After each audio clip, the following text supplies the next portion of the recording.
사랑과 은혜가 풍성하신 하나님 아버지, 3월의 마지막 주일을 맞아 주의 자녀들이 한자리에 모여 감사함으로 예배드릴 수 있도록 인도해 주심을 진심으로 감사드립니다. 지난 한 주간도 저희들 얼룩진 삶을 살다 용서의 주님을 믿고 의지하여 주님 앞에 나왔습니다.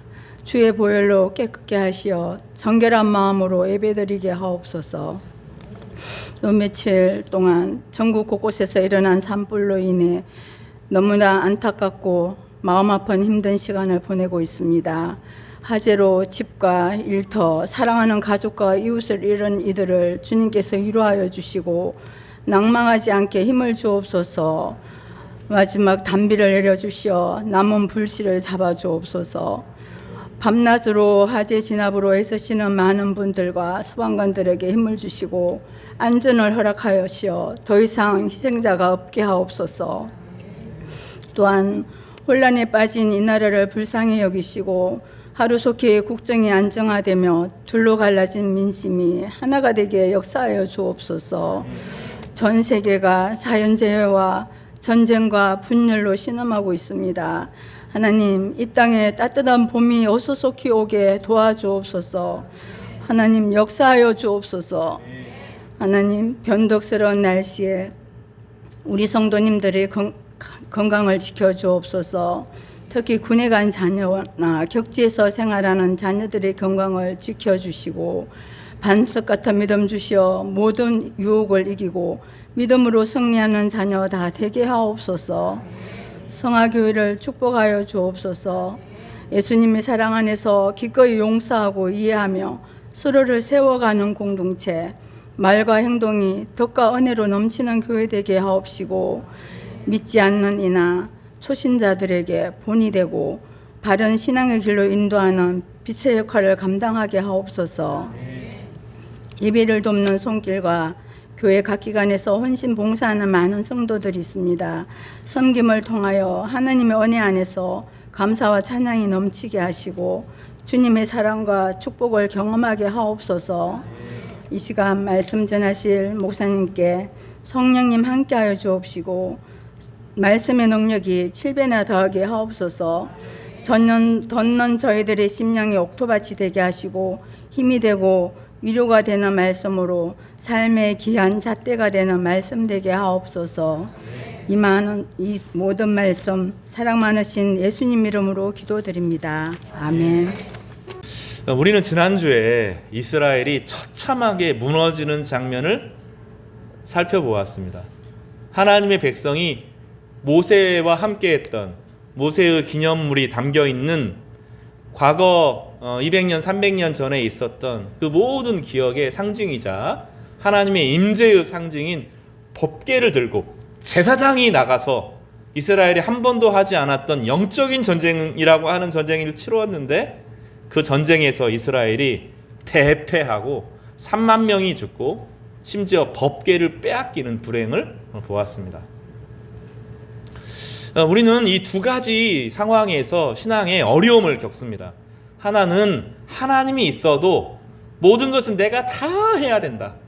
실제로는 하나님을 안 믿는 거죠. 하나님을 안 믿고 모든 것은 자기 손 아귀 안에 있어야 되는 것이고, 하나님을 몰아내고 이 세상을 살아가는 모든 방법은 하나님 없이 냉랭하게 신앙생활하는 방법이 있습니다. 그러나 또 한편에 있는 신앙생활의 방법이 뭐냐면 하나님을 내 도구로 쓰려고 하는 거죠. 그리고 보통은 어떠냐면 이 둘 다 냉소적으로 빠지는데, 하나님을 내가 도구로 삼으려고 하다가 내 뜻대로 안 되면 내가 이만큼 하나님 믿었는데 왜 응답 안 해주시지? 하고 딱 돌아서는 겁니다. 실제로는 미신적으로 신앙생활을 하다가 하나님을 참되게 경외하지 않았으면서 그 하나님이 자기의 하나님이라고 간증을 듣고 그런 이야기를 설득당하고 그런 분위기에 매여 있다가 그 하나님이 내 방식대로 안 이루어질 때 확 무너져 내리는 겁니다. 아니면 그런 상황에서 이성과 지성을 믿으면서 하나님은 우주를 한번 만들기는 만들었는데 이 세상을 살아가는 것은 이 세상의 원리만 만들어두고 그 원리를 따라서 내가 다 해야 된다라고 생각하는 이 두 가지 경향입니다. 한번 따라서 해볼까요? 이신론, 미신적인 신앙. 요 두 사이에서 하나님을 경배하고 하나님의 백성으로서 하나님의 응답을 경험하는 것은 무엇인가 하는 것이 오늘 사무엘상의 중요한 주제고, 이스라엘 백성들이 그 당시에 고민했던 것입니다. 이스라엘 백성들은 법궤를 들고 나가면 틀림없이 이길 줄 알았어요. 왜냐하면 과거에 모세가 광야에서 법궤를 나와가지고 갈 때마다 물이 갈라졌고 물이 막 터져 나왔고, 또 하늘에 이스라엘 백성들을 지키는 구름 기둥이 막 떴고, 또 그 구름 기둥을 따라가면 이끄심을 경험했고, 저녁이 되면 불 기둥이 나타나서 그들을 보호하는 이런 은혜를 경험했기 때문입니다. 그렇다고 하면 법궤가 있으면 이긴다고 생각을 한 거죠. 그럼 우리는 이 양극의 신앙 가운데서 하나님의 은혜와 함께 살아가는 삶은 무엇인가? 이 본문은 우리에게 자세하게 가르쳐 주는데, 이 고민은 단지 우리에게만 있었던 고민이 아니라 모든 신앙인이라고 하면 다 경험하는 것입니다. 많은 그리스도인들이 기도를 하지 않습니다. 왜냐하면 내 기도가 소용없고 결국은 내가 다 해야 된다고 생각하기 때문입니다. 분명히 맞아요. 내가 해야 될 건 맞는데, 그러나 하나님 백성은 기도하는 가운데, 말씀 가운데, 하나님을 경외하는 가운데 능력을 경험해요. 하나님이 능력 주시는 자 안에서 내가 모든 것을 할 수 있다고 하였는데, 하나님의 능력, 하나님의 일으키심, 하나님의 구원과 은혜를 따라서 하나님과 함께 일을 하는 겁니다. 제가 몇 주 전에 설교를 하면서 신앙생활이 2인 삼각경기랑 비슷하다 그랬어요. 처음에는 안 맞아요. 나하고 하나님의 보조가 안 맞아요. 그래서 세상 사람들이 막 성공하는 것 같은데 나는 쩔룩쩔룩 걸어갑니다. 중간에 자꾸 넘어져요. 하나님과 보조를 맞추는 게 어렵기 때문입니다. 그런데 하나님의 은혜를 누리면서 말씀과 함께 순종하기 시작하면 2인 삼각이라고 생각했던 경기가 자전거 타는 것처럼 바뀝니다. 어느 순간 힘을 내어서 비슷한 속도로 따라갑니다.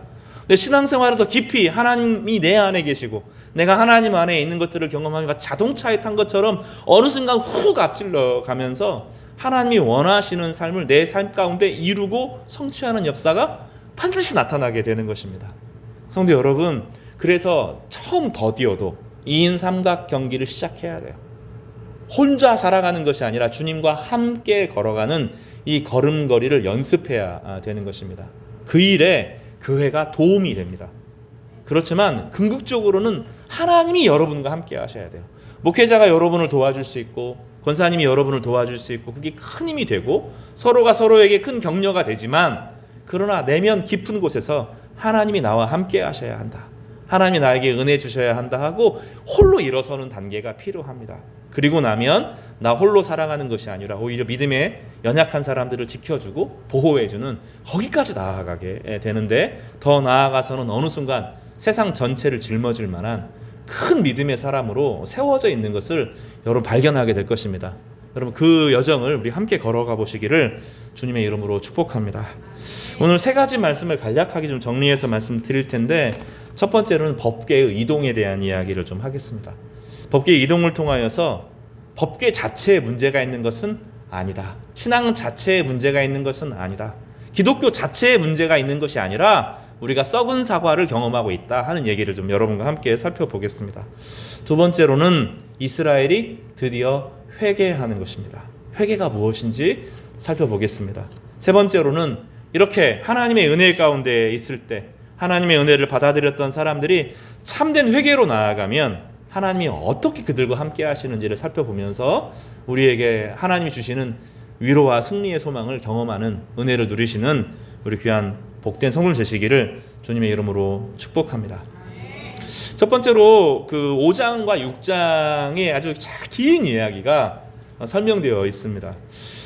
우리는 지난주에 법궤를 가지고 나아가서 지고 법궤를 빼앗긴 이스라엘 백성들의 모습을 비참하게 살펴보았습니다.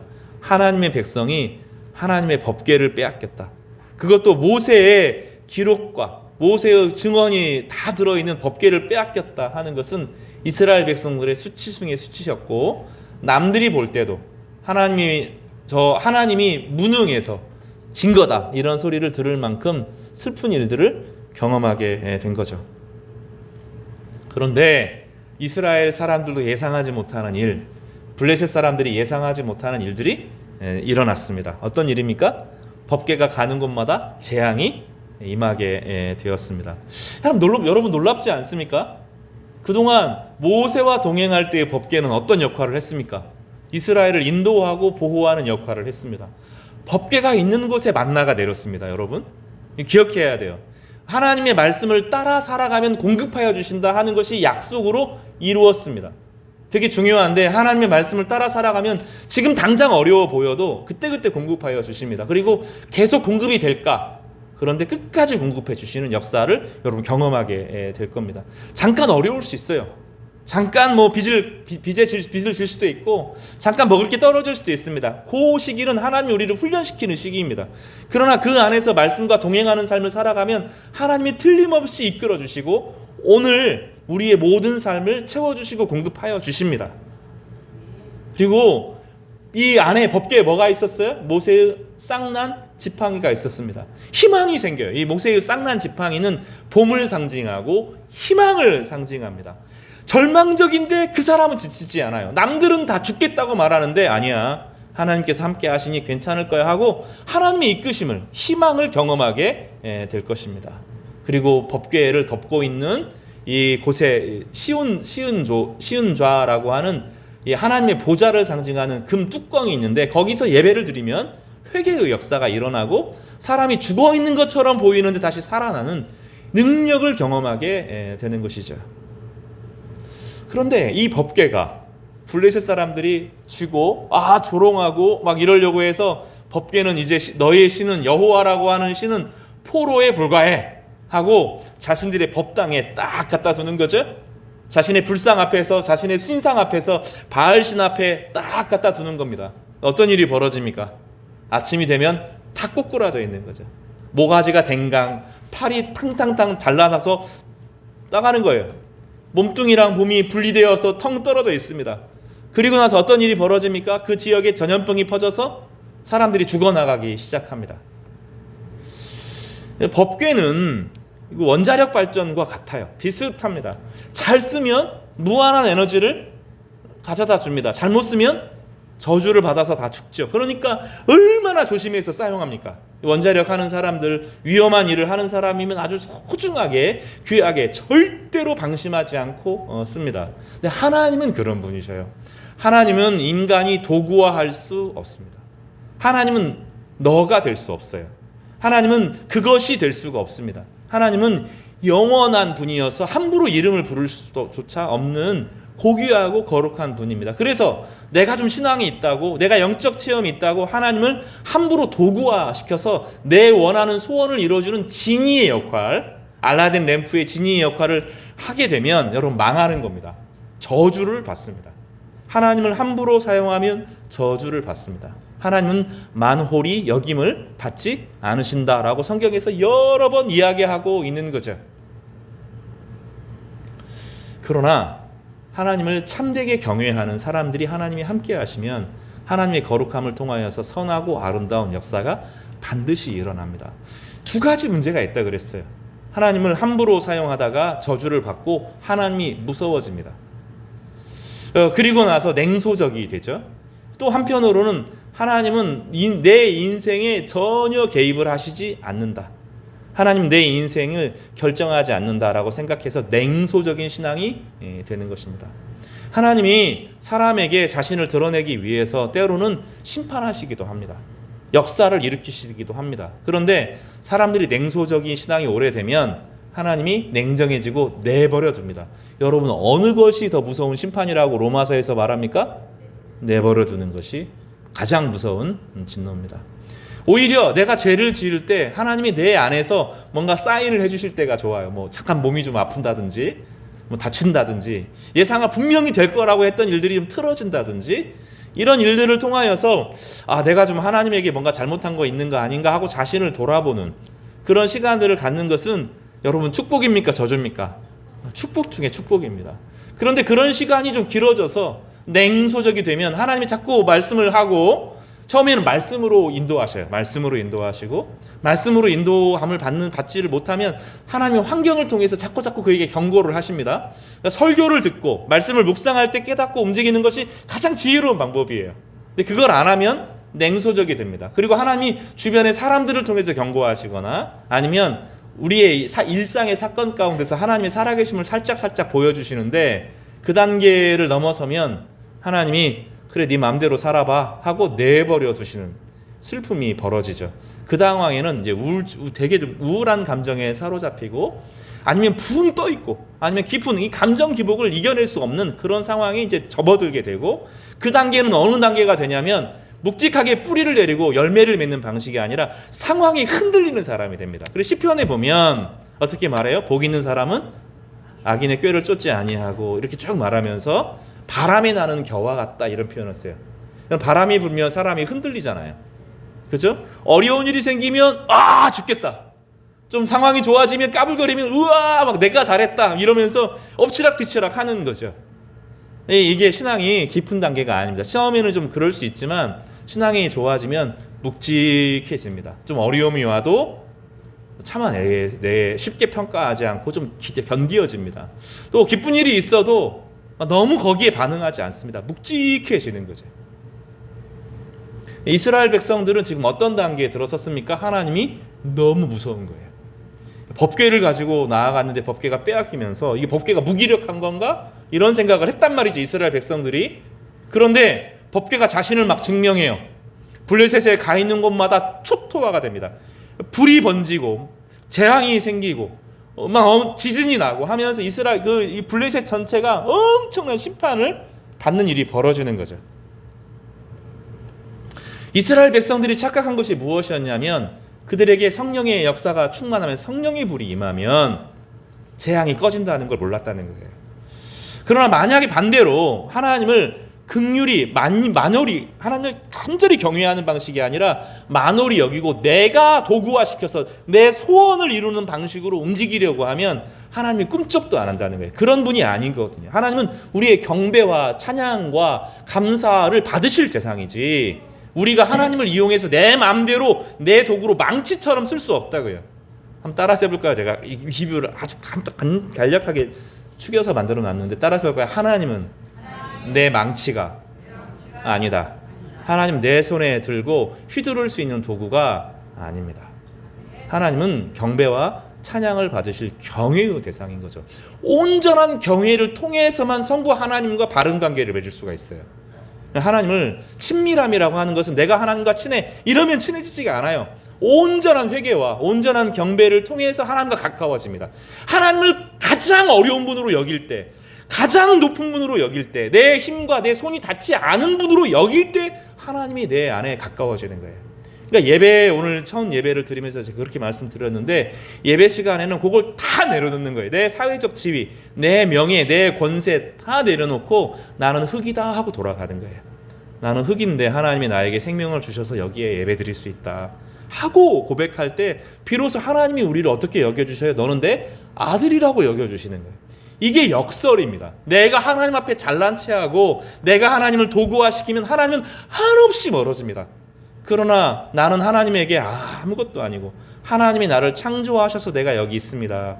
나는 흙이니 흙으로 돌아갈 존재이고 나는 결국은 모든 것을 내려놓고 다 돌아가야 될 존재이니 내 사회적 지위는 아무것도 아닙니다. 사람들이 나를 뭐라고 칭찬해 주어도 내 미모도 여러분 한때 예쁘지 않았어요? 젊을 때 예쁘셨잖아요.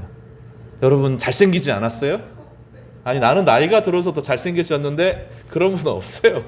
20대 때 여러분 얼굴 보면 빛이 반짝반짝 나잖아요. 화장 하나도 안 해도 되잖아요. 그렇죠? 나이가 들면 어떻게 해야 돼요? 점점점 더 좋은 화장품을 써야 되죠. 아무리 감춰도 안 되잖아요. 시간이 지나면 여러분 다 흙으로 돌아가는 거예요. 그렇게 돌아가는 거예요. 그러니까 예배는 그걸 딱 인정하는 거예요. 나는 흙이니 흙으로 돌아간다.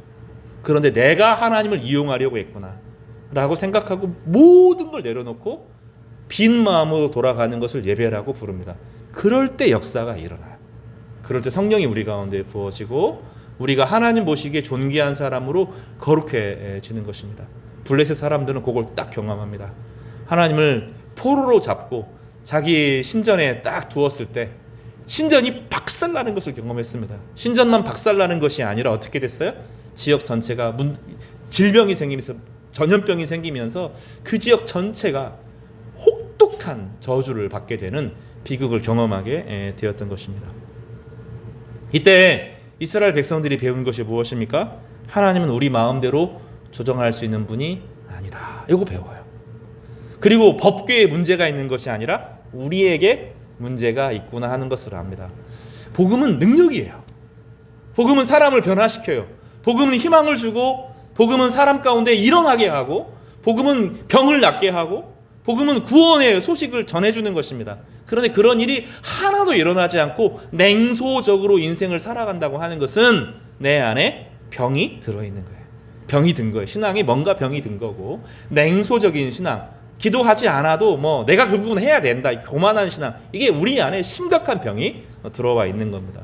하나님은 법궤를 이스라엘 백성들에게서 빼앗아서 블레셋 사람들에게 패배한 것처럼 보이는 과정을 통하여서 무엇을 배우기를 원하셨어요? 이스라엘 백성들이 하나님을 도구화할 수도 없고, 그러나 하나님은 무기력한 분도 아니고 하나님을 참되게 경외하는 사람들에게 역사하신다, 하나님은 권능이다 하는 것을 이스라엘 백성들이 깨우치기를 바라셨던 것입니다. 결국 법궤는 베세메스 사람들이 황소에게 이 법궤를 암소에게 내달리게 해가지고 보내면서 법궤가 돌아오게 됩니다. 놀라운 일이 벌어지는데, 기럇 여아림에 법궤를 두면서 이 사람에게 딱 한 사람을 붙들어 매는데, 한 7장을 1절을 보겠습니다. 1절 2절입니다. 시절. 기럇 여아림 사람들이 와서 여호와 궤를 옮겨 산에 사는 아비나답의 집에 들여놓고 그의 아들 엘리야사를 거룩하게 구별하여 여호와의 궤를 지키게 하였더니, 궤가 기럇 여아림에 들어간 날부터 20년 동안 오래 있은지라. 이스라엘 온 족속이 여호와를 사모하니라. 20년간 있었는데 나중에 보면 그 집이 복을 받습니다. 하나님을 참되게 경외하고 하나님을 참되게 높이는 사람들이 하나님이 함께 하시는구나. 법궤가 저주도 아니고, 법궤가 냉소적으로 하나님이 죽은 것도 아니고, 뺏긴 게 죽은 것도 아니고, 하나님의 능력과 권능이었는데 우리가 하나님을 경외하지 않았구나 하는 것을 이스라엘 백성들이 깨달은 것입니다. 몇 년 걸렸습니까? 20년 걸렸습니다. 그러나 20년이 훨씬 넘죠. 그동안 이스라엘이 실패하고 무너지고 깨지고, 사사기 후반에서 보면 한 5, 60년간 이 하나님을 향한 온전한 신앙이 아닌 신앙에, 잘못된 신앙에 매여서 그들의 삶이 초토화되었던 것입니다. 성도 여러분, 냉소적이면 안 됩니다. 하나님을 간절히 경외하는 은혜가 회복되어야 되는데, 이건 성령이 아니고서는 안 되는 거예요. 그래서 여러분, 이 시간에 성령을 사모하고, 우리 가운데 하나님이 주권자시고 하나님이 내 일에 개입하시면 하나님이 우리를 권능 있게 사용하실 것이다, 하나님은 능력에 주시다 하는 이 열정적인 신앙이 우리 모두에게 회복되기를 주님의 이름으로 간절히 축복합니다. 두 번째로 살펴볼 것은 이때 이스라엘이 어떻게 반응했냐 하는 것입니다.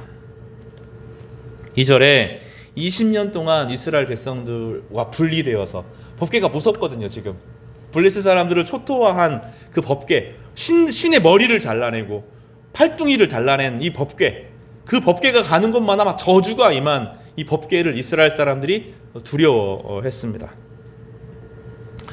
그런데 그들의 마음 가운데 기쁨이 없는 거죠. 20년 넘는 동안에 가짜 신앙에 현혹되었어요. 그 가짜 신앙에서 벗어나긴 했는데 도대체 하나님을 어떻게 만나야 될지 모르는 거죠. 이단에 속했던 사람들이 있어요. 이단에 속해 있으면서 찬양도 뜨겁게 하고 막 눈물도 흘리고 온갖 열정에 사로잡혔던 사람들이 그게 가짜라는 걸 딱 압니다. 그리고 정상적인 신앙생활로 돌아오는 게 쉬울까요? 어려울까요? 어려워요. 너무 어려워요. 또 혹시 가짜일까? 하나님이 안 계시는데 그냥 종교적인 현상이었을까? 아니면 이 신앙이 가짜 신앙일까? 저 목회자가 저러다가도 혹 돌아설까? 이 성도들이 막 친절하게 대해주다가 나중에 단물 싹 빼먹고 싹 돌아설까? 이 공동체 전체가 이상해질까? 두려움에 빠집니다. 이스라엘 사람들에게 집단적으로 그런 현상이 일어난 거죠. 법궤가 무서웠어요. 벌벌벌 떱니다. 그런데 일이 안 돼요. 하나님께 예배를 드릴 수도 없고 참된 회개를 경험한 적도 없으니 하나님의 은혜가 흘러 들어오질 않아요. 여러분, 진짜 회개가 중요하거든요. 냉장고 음식물 쟁여놓을 수 안 되잖아요. 뭐 해야 돼요? 싹 비워 넣어야 그 안에 다시 넣을 수 있는 거 아니에요? 회개라고 하는 것은 우리의 더럽혀진 것을 싹 몰아내야 돼. 빈 마음으로 돌아가는 거거든요. 그게 안 되니 이스라엘 마음속에 부패가 일어납니다. 되는 일이 없어요. 아무것도 할 수가 없습니다. 그런데 하나님 앞에 돌아갈 수도 없어요. 왜냐하면 무섭거든요. 이러지도 저러지도 못하면서 하나님 앞에 온전한 예배도, 온전한 회개를 드리지 못하는 상황이 20년 넘게 지속되었고, 법궤가 없으니 예배가 드려질 수 있어요? 없어요? 없어요. 제사장이 역할을 할 수 있어요? 없어요? 제사장도 지금 어떻게 됐어요? 죽었잖아요. 새로운 제사장들이 등장하지만 역할을 못 해내요. 그러니 예배 전체가 상실되었습니다. 여러분, 주일 예배가 그래요. 주일 예배가 그렇죠? 어떤 때는 그 습관적으로 예배를 드리니까 지치기도 하고 예배 드려서 뭐 하나 하는 예배 그런 마음이 들기도 하죠. 근데 예배가 없어지면 여러분 지치기 시작합니다. 그런 일이 벌어집니다. 나중에 적응하고 나면 이제 완전히 세속화되어 세속의 즐거움을 누리기 시작하면서까지, 그때는 좀 나중에 완전히 버려진 상태로 살아가면 괜찮은데, 우리 가운데 예배가 상실되고 몇 주 빠지게 되면 아무 일이 안 일어나는 게 아니라 영혼이 죽어요. 그래서 반응이 없습니다. 영혼이 살아있을 때는 불편해요. 하나님이 불편하고 회개해야 될 것 같고, 또 하나님이 은혜 주시면 감사하고, 감정이 살아있거든요. 움직여진다고요. 반응이 되어져요. 영혼이 죽으면 어느 순간 즐겁지도 않고 기쁘지도 않은 상태가 벌어지죠. 냉랭한 상태가 벌어집니다. 얼마 동안 그랬다고요? 20년 동안 예배 없이 살았습니다. 이스라엘 백성들이 이건 아니라고 생각이 들었어요. 그래서 그 마음속에 하나님으로 돌아가야 되겠다라고 하는 작은 마음이 생겼습니다. 여기 보면 온 이스라엘 족속이 여호와를 어떻게 해요? 사모했다. 따라서 해볼까요? 이스라엘 온 족속이 여호와를 사모했다. 사모했다 하는 것은 슬퍼했다라는 말이에요. 그들의 감정 상태가 슬픔이었다라는 거죠. 되는 일이 하나도 없어요. 되는 일이 없어요. 열매가 하나도 없어요. 기쁘지가 않아요. 늘 침체돼요. 공동체 전체가 쫙 주저앉아요. 가라앉아요. 이런 상태가 오래된 겁니다. 그 상황에서 이스라엘 백성들 마음 가운데 하나님 앞에 예배하고 싶은 마음이 그 안에 생겨났다 하는 것을 이 사모라고 하는 이중적인 표현을 통해서 사무엘은 표현하고 있습니다. 이스라엘 백성들이 실패와 어려움 가운데서 하나님을 비로소 사모하게 되었습니다. 여러분, 삶의 우울함이 계속 될 때 우리는 영화도 봐요. 보면 좀 잠깐 나아지죠. 폭삭 속았수다 이런 거 보고 나면 마음이 조금 나아집니다. 눈물도 좀 찔끔 날지 몰라요. 자꾸 신나게 치고 나면 조금 살아납니다. 다 되죠. 그런데 그게 익숙해지죠. 해도 뭐 하죠? 지쳐가요. 어느 순간 내 인생에 활력이 없어요. 진짜 내 인생 전체를 걸고 도전할 그 꿈이 상실되어져요. 재미가 없어요. 그래서 잠깐 순간적인 즐거움을 누리지만 그러면 그럴수록 더 피곤하고 더 지쳐요. 인생 전체를 하나님 앞에 붙들림 받아서 확 쓰임 받는 이 엄청난 기쁨과 열정이 그 안에 상실되는 것입니다. 이유가 무엇입니까? 말씀이 없고 비전이 없고 회개가 없고 하나님과의 관계가 회복되지 않아서 그렇습니다. 여러분, 돌아가야 됩니다. 회개하고 돌아가야 됩니다. 하나님과의 관계를 회복해야 됩니다. 이스라엘 사람들 마음속에 그 열망이 생겼어요. 미국에서 대공황기에 무디가 설교할 때 사람들이 돌아왔던 것은 그겁니다. 너무 힘든 거예요. 삶이 버거워요. 지쳐요. 피곤해요. 낭망해요. 그런데 빠져나갈 길이 없어요. 이스라엘 백성들은 그때 회개의 마음을 돌이켰던 것입니다. 그래서 사무엘에게 요청하죠. 어떻게 해야 됩니까? 라고 물어보니까 사무엘이 그들을 소집합니다. 그리고 물을 부어요. 금식하고 죄를 고백합니다. 모든 우상들을 버리라고 강력하게 요청합니다. 여기 물을 붓는다라고 하는 것은 물은 생명이기 때문에 생명을 쏟아 넣는 것입니다. 나의 힘이 내 것이 아니었구나 하는 모든 것을 쏟아내는, 그게 물을 붓는 것입니다. 금식이라고 하는 것은 내가 이미 죽었다는 거죠. 밥을 안 먹으면 죽잖아요, 사람이. 나는 영적으로 죽었다 하는 것을 고백하는 것입니다. 죄를 고백합니다. 특별히 여기서 말하는 죄는 이중적인데, 하나는 이방신들과 아스타롯 그 안에 다 들어있어요. 형식적으로 우상을 섬긴 겁니다. 구체적으로 우상을 숨긴 것이고, 그 안에 내용으로 들어가 보면 탐심을 섬긴 겁니다. 여기 아스다롯이라고 하는 여성신은 이 팔레스타인 전체가 똑같아요. 모습이 동족들은 다 다른데 수많은 동족들이 있는데 다 똑같은 여성상을 하고 있습니다. 가슴이 엄청 큰 몇 개의 가슴을 가지고 있고 엉덩이가 되게 큰 그런 모습을 그리는데 다산을 상징하는 그림입니다. 생명력과 다산을 상징하는 이 그림이 주어져 있고 남성신들은 수많은 남성신들이 있었는데 그 당시 이스라엘이 섬겼던 것은 바알입니다. 바알은 제우스와 똑같습니다. 풍요와 번개의 신이죠. 이 신이 성공의 신입니다. 성공을 위해서 양심을 제거하는 것이죠. 하나님의 말씀은 이 성공과 딱 부딪힙니다. 우리는 기본적으로 예수님을 믿으면 내 욕망을 제어해야 돼요. 내 방식대로 인생을 살아갈 수 없게 돼요. 안 돼요. 안 됩니다. 근데 뭐 하려고 하면 이것은 양심에 거리껴서 못해요. 못하는 일들이 너무 많아요. 왜냐하면 하나님은 탐심의 신이 아니기 때문에 그래요. 안식을 주시는 분이시지 우리의 탐심을 이루게 하는 분이 아닌 겁니다. 청소년 설교 시간에도 이야기했지만 우리나라 이 산불은 단지 그냥 불이 난 게 아니에요. 산림청에서 이 화력수 지역을 다 잘라내고 소나무를 다 심었어요. 그런 나라가 우리나라, 미국, 스페인입니다. 이 미국, 스페인, 우리나라가 대화재가 이번에 터지고 나니까 미국은 화력수 지대가 없고 다 침엽수로 싹 바꿔놨거든요. 여러분 제가 이 소나무를 잘 알아요.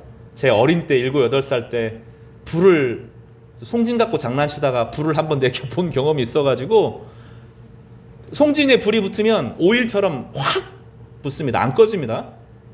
근데 이 소나무 그 잎 하나하나가 다 오일 덩어리예요. 기름이 꽉 차 있다고요. 탁 터지면 바람이 건조할 때 탁 터지면 팡 터집니다. 이게 그렇게 날아가는 거 펑펑펑펑 터지는 거죠.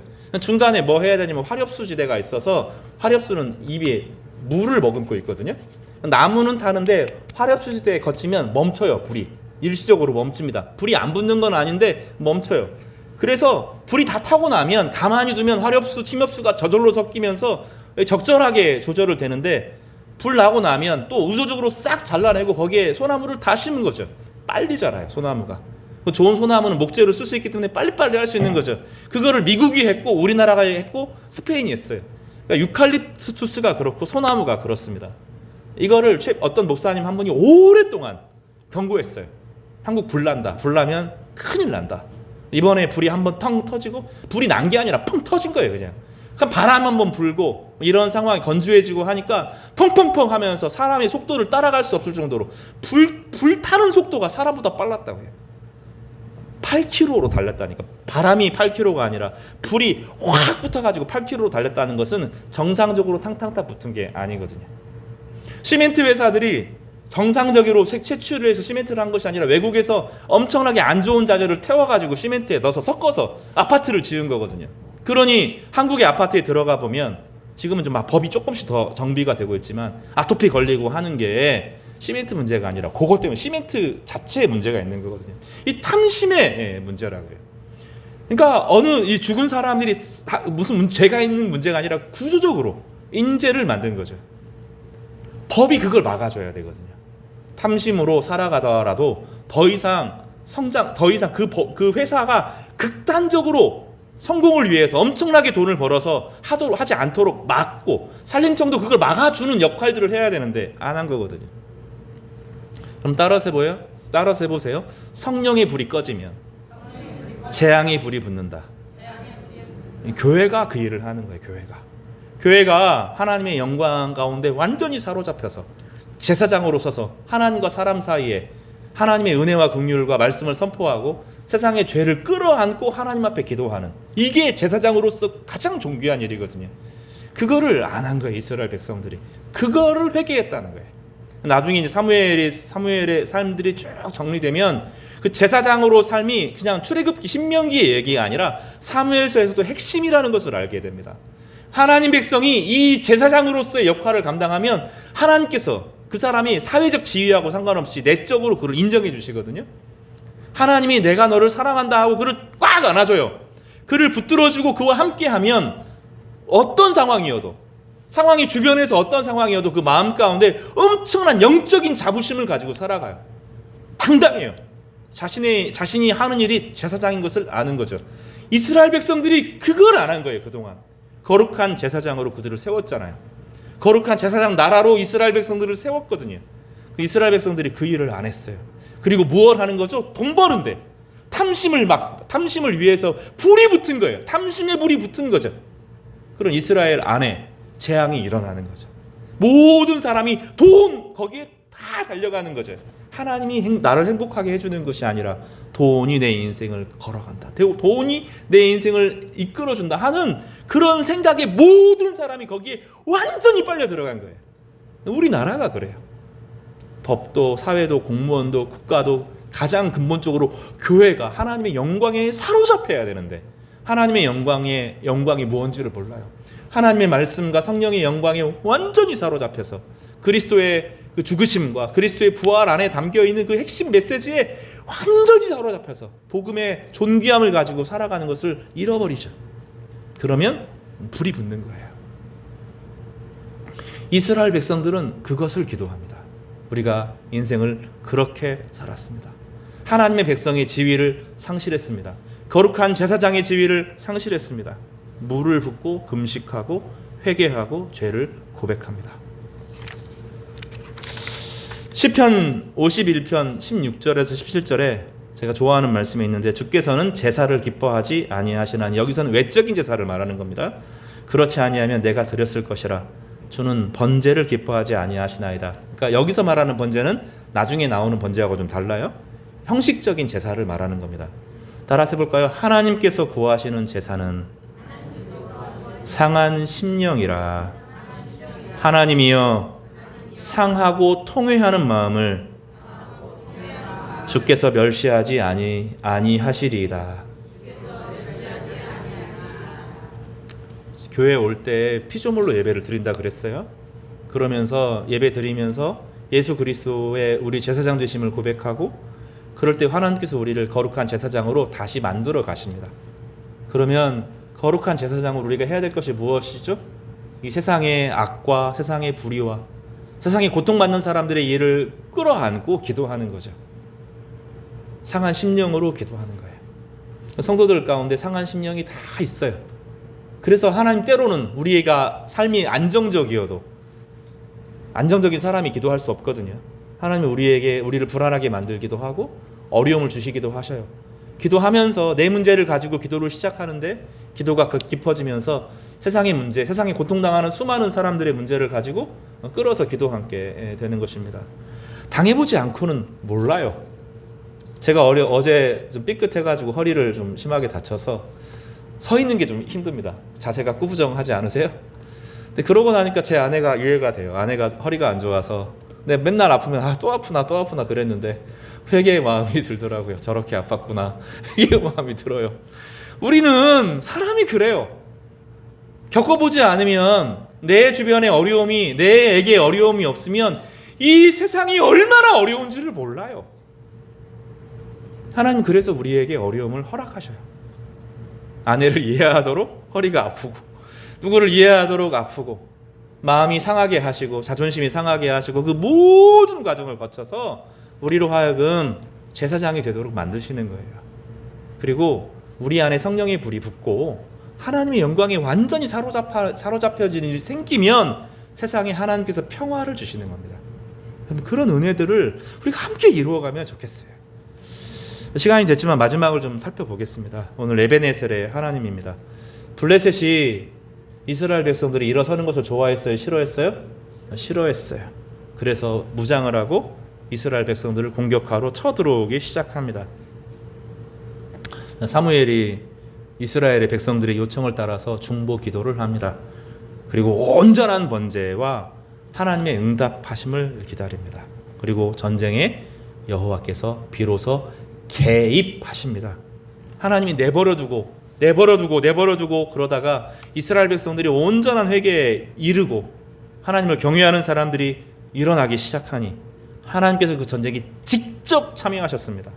그리고 우레를 통하여서 이들을 어지럽게 하셨는데, 이 우레라는 게 중요해요. 왜냐하면 바알이 우레의 신이거든요. 바알이 번개의 신이고 천둥의 신이거든요. 그런데 하나님은 그 바알이 사용한다고 그들이 믿었고 있었던 천둥과 번개를 통하여서 그 블레셋 사람들을 심판하니 그들이 당황했죠. 자기가 섬기는 신의 이름이 자기들에게 부어지면서 저주를 당하면서 혼비백산한 거예요. 그래서 혼비백산한 겁니다. 번개가 자기에게 지니까 혼비백산하였습니다. 그래서 그들이 도망가면서 물러가는데 한 13km를 확 밀려갑니다. 갑작스럽게 번개가 오면서 한 10km, 13km, 여기서부터 13km가 확 밀려가게 되면서 정신없이 죽어서 나중에 전쟁이 끝나고 나니까 이스라엘 백성들이 여기까지 왔네. 잠깐 이 앞에 있는 블레셋 사람들을 죽이고 이겨냈는데 나중에 보니까 13km를 이긴 거죠. 이런 일이. 그리고 나서 깨닫는 거죠. 우리 힘으로 한 게 아니구나. 하나님이 정말로 이 일까지 함께 하시구나. 그리고 나서 뭐라고 말하죠? 따라서 해볼까요? 에베네셀의 하나님. 우리 식으로 말할게요. 하나님이 여기까지 나를 도우시다니, 이런 표현입니다. 여기까지 이기게 하시다니. 여기서 이길 줄 알았는데, 겨우 여기서 승리할 줄 알았는데 저기까지 이긴 거예요. 예상하지 못하는 엄청나게 큰 승리를 경험하고 하나님이 정말로 개입하시는구나. 이걸 깨닫게 되는 거죠. 말씀 정리하겠습니다. 우리가 성령을 잃어버리면, 하나님의 백성으로서 지위를 잃어버리면, 거룩한 제사장으로서의 영적인 능력을 상실하면 세상에 우리가 그걸 막고 있는 사람들인 거예요. 세상의 재앙을 막는 존재의 기능을 상실하신 것입니다. 반대로 하나님 백성이 영적인 지위를 회복하고 나는 영적인 제사장이다. 세상을 향하여 긍휼히 여기고 불쌍히 여기는 마음으로 세상을 위해서 기도한다. 라는 마음을 가지고 살아가면, 그래서 돈이 전부가 되지 않고 영혼의 회복을 위하여서 살아가면 하나님께서 공동체 전체에 개입하십니다. 그리고 죽어있다고 생각하는 모든 것들이 하나씩 살아나는 참된 은혜가 나타나게 되는 것입니다. 사랑하는 우리 성도 여러분, 지금은 모든 것이 불타오르고 있습니다. 산만 불타는 것이 아니라 사람의 마음 속에서도 분노의 불이 붙습니다. 탐욕의 불이 붙어 있습니다. 전체가 다 불타 있습니다. 이 불을 끌 수 있는 것은 교회입니다. 교회가 영적으로 회복되어지면 하나님께서 모든 것을 회복시켜 주십니다. 우리가 그 거룩한 제사장으로 주님 앞에 결단하고 모든 마음을 쏟아놓고 하나님 앞에 일어나는 은혜를 누리시기를 주님의 이름으로 축복합니다.